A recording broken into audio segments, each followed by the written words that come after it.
Представляете, в этом контейнере настоящая бомба замедленного действия для нашей планеты. Вещества из одной батарейки, попадая в почву, при полураспаде способны загрязнить 400 литров воды. Просто выброшенная в мусорное ведро батарейка, попадая на свалку, в результате коррозии или горения выделяет вредные вещества. Магний, ртуть, олово, свинец, никель, цинк, кадмий – элементы, которые содержат одна пальчиковая батарейка в вашем пульте. Продуктами полураспада они попадают в наш организм и разрушают иммунитет. Чтобы этого избежать, батарейки стоит сдавать на утилизацию. Утилизируют батарейки на специальных заводах. Сначала их дробят, превращая в массу, которая содержит электролит. После этого старье делят на компоненты и расфасовывают, упаковывают в контейнеры и продают. Утилизацию в идеале должны проходить не только батарейки из пультов и часов, но и отслужившие портативные зарядки, ноутбуки, планшеты, телефоны, смарт-часы и другие устройства со встроенными аккумуляторами. Чтобы не ходить к пункту утилизации с 5 батарейками в месяц, вы можете хранить их у себя дома, в пластиковом контейнере, или выбрасывать в специальные урны в местах общего пользования, в супермаркетах, гостиницах и так далее. Чтобы собрать такую урну в гостинице «Амбассадор», нам понадобилось 10 месяцев.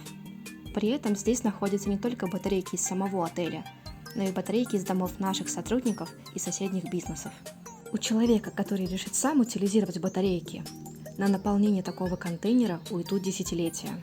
Мы впервые сдаем батарейки, поэтому на поиск пунктов приема ушло какое-то время. Для начала мы кинули клич в соцсетях. Там нам подсказали, что полную утилизацию батарейки в Кыргызстане не проходит, но есть пункты, которые принимают батарейки на хранение. Но где искать эти пункты? В экологической молодежной организации Move Green нам рассказали о приложении Тазар, где отмечены все пункты приема пластика, стекла, бумаги, одежды, полиэтилена, органики, металла и техники. Кстати, приложение доступно на Android и iOS. Дальше мы выбрали категорию «Техника», просмотрели несколько вариантов и выбрали подходящий. Связавшись с фирмой «Экокомплекс», мы узнали, что их фактическое местоположение изменилось, но они, правда, принимают батарейки с 9:00 до 17:00 с понедельника по пятницу.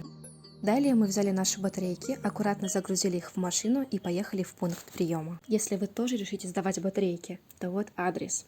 Офис «Экокомплекс» находится на пересечении улиц Шапокова и Линейная по адресу Шапокова 29/1. Вам нужно добраться до розового здания, которое выходит окнами на Линейную улицу, и войти во вторую дверь от лестницы подвального помещения. Там вы увидите контейнеры для сбора отходов и, возможно, много батареек. Позовите кого-то из персонала и сдайте свои батарейки туда. Милые люди даже могут помочь занести ваши контейнеры в офис. Такого оборудования в Кыргызстане, которое может их утилизировать. А если вывозить куда-то?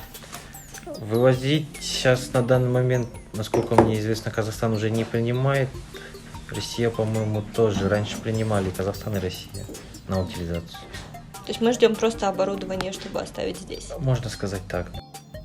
К сожалению, сотрудники Экокомплекс не разрешают снимать, где хранятся батарейки, так как организация занимается еще и приемом медицинских отходов.